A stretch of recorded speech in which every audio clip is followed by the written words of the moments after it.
let's talk about sonnet number 5 of the Bloodless Blade.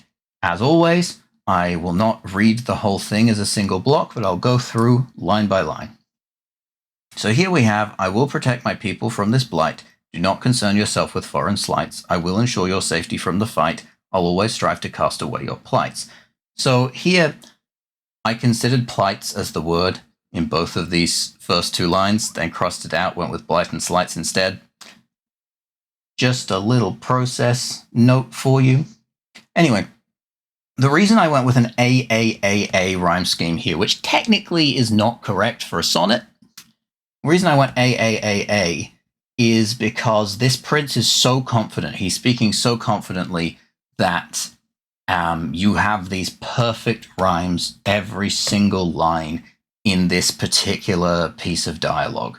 He's so confident that he can just break the rhyme scheme because it's so easy for him to just throw in 4 perfect rhymes here. So that's supposed to identify that he is very, very confident here. And he's also not really feeling that emotion particularly strongly. There's more of an apathy there, and you're shown that by the fact that it's single lines each time. These are single sentences. It starts a new sentence on each new line.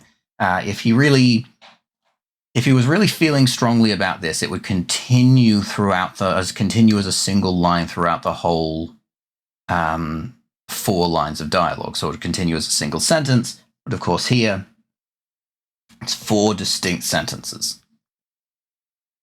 And so that's what we get. And so we then get to petition still unheard, the man despaired. That's where we're seeing, okay, you are really confident about something you should not be confident about. We're back out of dialogue here, back to this description. The prince assured to win now sat and preened. He's just sitting there. He's like, oh yeah, I'm doing great. I've done great things. Such confidence opposed the rage that flared within the man who knew a greater fiend than reputation's clash beset his town. Like, hey, it's not about the thing that your sister said. That's not what this is about. This is about my town. This is about people who could die. I don't know what's going on with your sister, but people are at risk of dying here. Pay attention. Now, he's not saying this out loud, but he's pissed off. So how could this prince be blind enough to think that this was just a spat between 2 crowns? Again, same thing as before. It's not just about you. It's about other people. Please take note of that.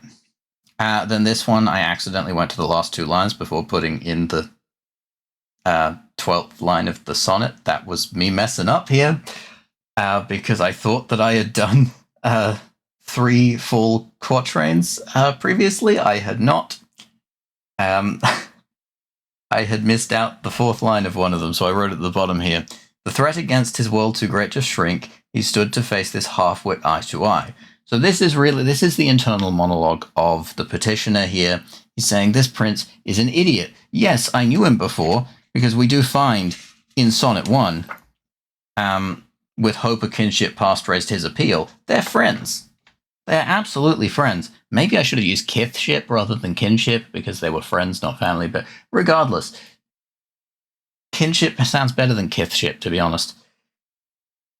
So anyway, yeah, such disrespect to form he'd surely die. But that continues into the next poem. For acts disgracing royals in their halls.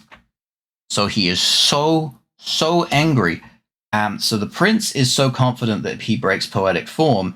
But then the anger that the petitioner feels is even stronger than that, and he breaks poetic form by literally stretching his internal monologue across 2 sonnets, across the end of one sonnet and the start of the next one. So what he's feeling is so strong that he can just completely smash out of the end of the sonnet, fall off the cliff at the end, and just land in the next one. But we'll talk about that more in the next video. So let me know what you think, and subscribe if you want to see more.